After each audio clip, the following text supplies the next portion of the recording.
আলাইকুম। আমি মোহাম্মদ মহিম হাসান। আমি আজকে বরাবরের মতোই তোমাদের গণিত বিষয় নিয়ে কথা বলবো।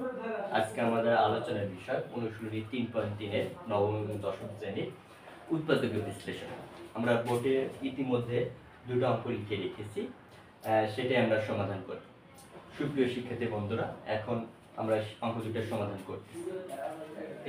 x to the 4 plus x square minus b, এটাকে আমাদের মিডল টার্ম করতে হবে। মিডল টার্মের নিয়ম হলো প্রথম সংখ্যা এবং শেষ সংখ্যা ঠিক রাখতে হবে, আর মাঝের সংখ্যাটা আমাদের যোগ বিয়োগ বা গুণ করে সেটা মিল করতে হবে। আমরা লিখছি x to the 4 plus 5x square minus 4x square minus 20।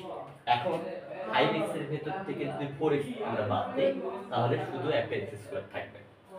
এখন নিয়ম হলো যে এখানে x to the 4 আছে, এখানে আমরা x স্কয়ার কমন দেব, তাহলে আরেকটা x স্কয়ার থাকবে। আর এখানে x স্কয়ার তো আমরা কমনই নিয়ে ফেলেছি, তাহলে শুধু 5 থাকবে। এখানে -4 কমন নিব, x স্কয়ার থাকবে, মাইনাস আর মাইনাসের প্লাস হয়। আর এই 4 দ্বারা 20 যদি আমরা ভাগ করি 4 5 দিয়ে, এখানে দুটো জিনিস আছে, আমরা একটা নিব আর বন্ধনীর বাইরে যেভাবে আছে সেটা নিব, x স্কয়ার - 4। এটাই আমাদের প্রথম সংখ্যাটার উত্তর হয়ে গেছে।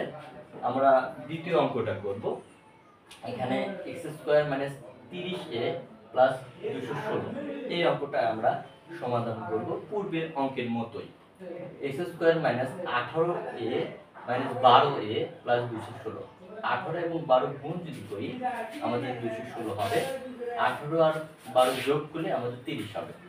এখন কি a কমন নিব, a কমন নিলে কি হবে যে এখানে একটা থাকবে, এখানে তো a কমন নিচ্ছি, -18 থাকবে, -12 যদি কমন নিই তাহলে এখানে কি থাকবে, একটা থাকবে, মাইনাস প্লাসের মাইনাস, আর 12 দ্বারা যদি 216 কে ভাগ দেই 18 হবে। বন্ধনীর ভেতরে দুইটা জিনিস আছে সেটা নিছি, আর বন্ধনীর বাইরে ছিল কি a - 12। সুপ্রিয় শিক্ষার্থী বন্ধুরা, তোমাদেরকে অসংখ্য ধন্যবাদ সাথে থাকার জন্য। আসসালামু আলাইকুম।